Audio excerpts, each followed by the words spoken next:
فرقانہ الحمید وقولہ الحق وهو اصدق الصادقین۔ بسم اللہ الرحمن الرحیم۔ قد جاءکم من اللہ نور و کتاب مبین۔ آواز بلند صلوات پڑھے محمد و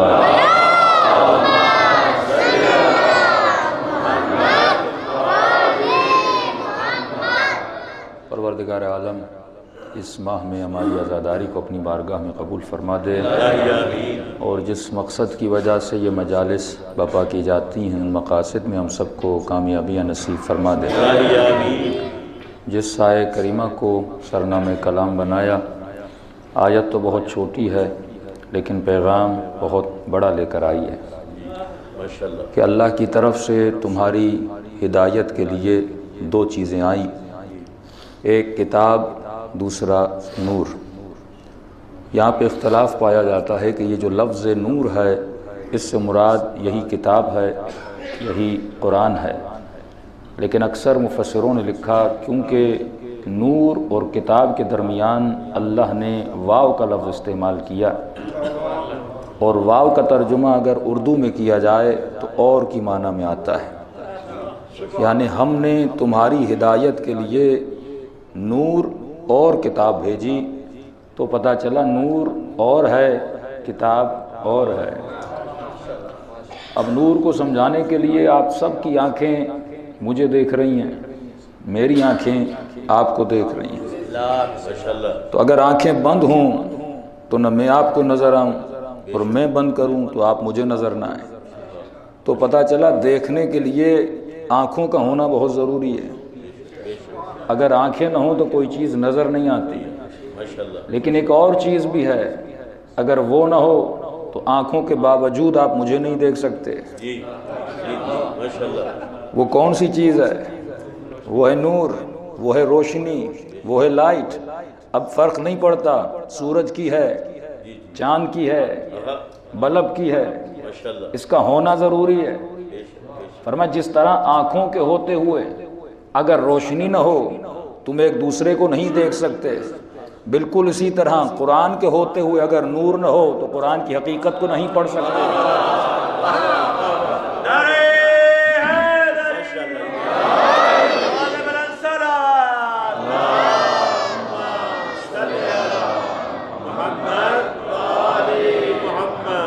تو انسان محتاج ہے اس نور کا، اور فرمایا پہلے نور کو بھیجا، بعد میں کتاب کو بھیجا۔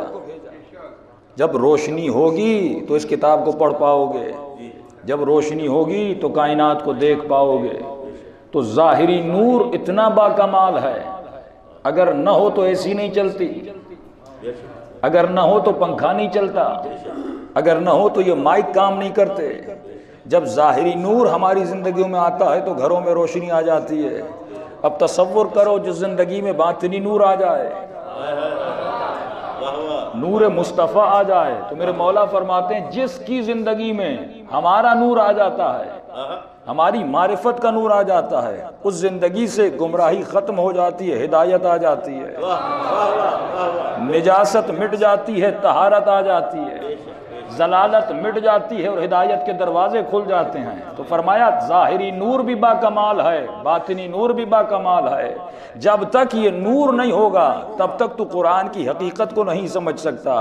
اب سوال یہ مولا جب نور تھا تو مسلمان قرآن کو پڑھ رہے تھے، مصطفیٰ تفسیر کر رہے تھے، قرآن کے حقائق کو بیان کر رہے تھے، لیکن جب رسول خدا دنیا سے چلے گئے تو اب مسلمان کیا کریں؟ کسی نور کا ہونا تو ضروری ہے، یعنی جب تک قرآن ہے، خدا نے کہا جاءکم من اللہ نور و کتاب مبین، دو چیزیں میں نے بھیجی ہیں، نور بھی بھیجا ہے، کتاب بھی بھیجی ہے۔ اب مصطفیٰ جب کائنات سے گئے کتاب تو رہ گئی، نور کا کیا ہوگا؟ کوئی روشنی تو ہونی چاہیے۔ تو جواب کسی کے پاس نہیں، صرف مکتب اہل بیت کے پاس ہے کہ مصطفیٰ فرما کے گئے کہ اولنا محمد، اوسطنا محمد، آخرنا محمد، بل کلنا محمد۔ کبھی گھبرانا نہیں کہ پہلا محمد چلا گیا، میں تجھے 12 محمد دے کر جا رہا ہوں۔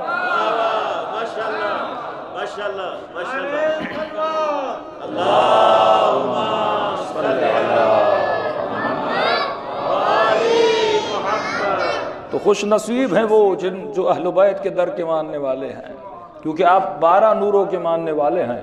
جب تک یہ نور ہے کائنات چل رہی ہے، جب تک یہ نور ہے ہدایت کا سرچشمہ بھی ہے، جب تک یہ نور ہے علم کا سرچشمہ بھی ہے۔ تبھی فرمایا انا مدینۃ العلم وعلی بابها، اگر میں اس نور کا منبع ہوں تو اس کا دروازہ علی ابن ابی طالب ہے۔ اگر میں چلا گیا پھر بھی گھبرانا نہیں، دروازہ علی ہے۔ اگر علی چلے گئے تو گھبرانا نہیں، دروازہ حسن ہے۔ اگر حسن چلے گئے تو گھبرانا نہیں، دروازہ حسین ابن علی ہے۔ واحد مکتب ہے جس کا دروازہ آج تک بند نہیں ہوا، آج تک یہ علم کا دروازہ۔ اور اس دروازے کی چھوٹی سی جھلک ہے یہ مجلس کہ حسین کائنات سے چلے گئے لیکن فرش عذاب بچھا کر چلے گئے۔ آپ کی نسلیں مجلس اعظم میں آتی ہیں، یہ مجلس نور ہے۔ اور دلیل یہ ہے کہ ہر مسلمان کہتا ہے العلم نور، علم نور ہے، جہاں جہاں سے علم ملے وہاں سے سمجھو نور مل رہا ہے۔ یہ نور کس چیز کو روشن کرتا ہے؟ آپ مجلس سن کے جاتے ہیں، چہرہ نورانی نہیں ہوتا۔ آپ مجلس سن کے جاتے ہیں، آنکھیں نورانی نہیں ہوتی۔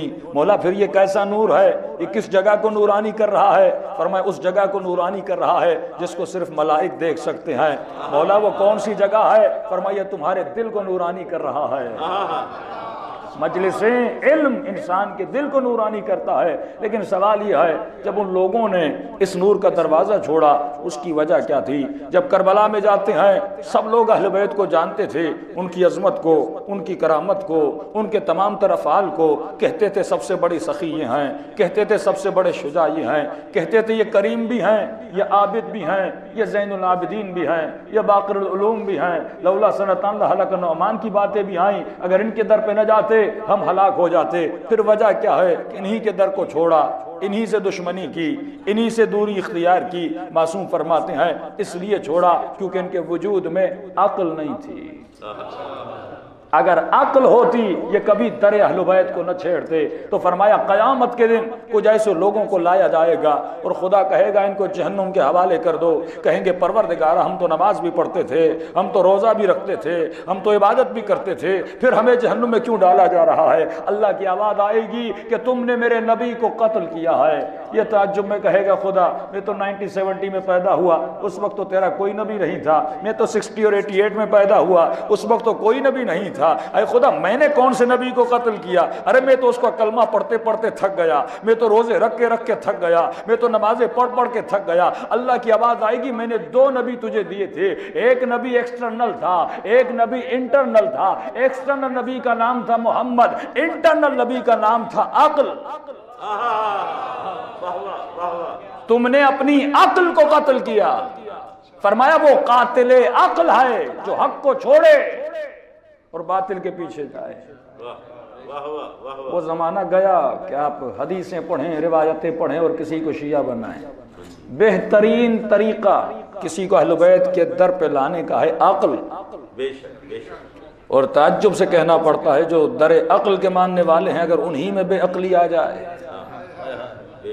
مسئلہ کیا ہے؟ مسئلہ یہ ہے کہ معصوم فرماتے ہیں اپنے عقیدوں کی بنیاد عقل بناؤ۔ ہم نے عقیدوں کی بنیاد نقل بنائی۔ چھوٹا سا بچہ ہے 4 سال کا، مجلس میں لائے مومن نے نعرہ مارا نعرہ حیدری، بچہ سیکھ گیا کل مجھے بھی مارنا ہے۔ اس نے نقل سے نعرہ مارا، عقل سے نہیں مارا۔ یہ جوان ہو گیا نعرہ مارتا رہا، یہ نقل والا نعرہ ہے، عقل والا نہیں ہے۔ عقل والا وہ نعرہ ہے جو میدان احد میں نبی نے مارا تھا،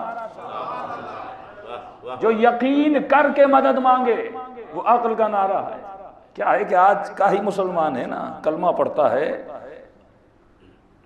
لیکن بدفعلی بھی کرتا ہے، ایکٹر ہے، ایکٹریسز ہے، ڈانسر ہے، مختلف کاموں میں ہے۔ رمضان میں دوپٹہ، رمضان ختم ہوا دوپٹہ گیا۔ اس کا مطلب لا الہ الا اللہ تو کہہ رہی ہے، لا الہ الا اللہ تو کہہ رہا ہے، لیکن یہ لا الہ الا اللہ نقل والا ہے، عقل والا نہیں ہے۔ کیونکہ عقل کبھی نہیں کہتی کہ خدا صرف رمضان میں ہوتا ہے، خدا تو پورا سال ہے۔ عقل کبھی نہیں کہتی کہ حسین صرف مجلس میں ہوتے ہیں، عقل کہتی وہ ہر جگہ ہے۔ تو وسلموا تسلیما کا مطلب مسلمان نے سمجھا نہیں، اس نے صرف نقلاً لا الہ الا اللہ کہا، اس نے علی کو مجلس سے لیا بچپن سے سنتا ہوا۔ یہ جھگڑے ہوتے کیوں؟ جب مجتہد فتویٰ دیتا ہے فلاں کام نہ کرو، مومن لڑ پڑتا ہے، بچپن سے کر رہا ہوں۔ بے شک بے شک بے شک بے شک۔ اچانک کہہ رہے چھوڑ دو، بچپن سے کر رہا ہوں، یہ میرے وجود کا حصہ بن چکا ہے۔ بھائی دین عقل پہ چلتا ہے، دین نقل پہ نہیں چلتا۔ اگر خدا نقل کی بات کو مانتا تو ان بت پرستوں کا کیا قصور تھا جو بچپن سے بت پرستی میں تھے؟ تبھی معصوم فرماتے جب قیامت کے دن خدا لائے گا کسی مسلمان کو اور کہے گا بتا تم نے مجھے سجدہ کیا تو کیوں کیا؟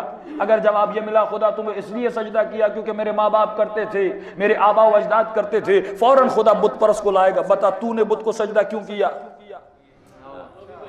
وہ بھی کہے گا میرے ماں باپ کرتے تھے، میری سوسائٹی کرتی تھی، میرا معاشرہ کرتے تھا۔ خدا اب اس سے کہے گا تو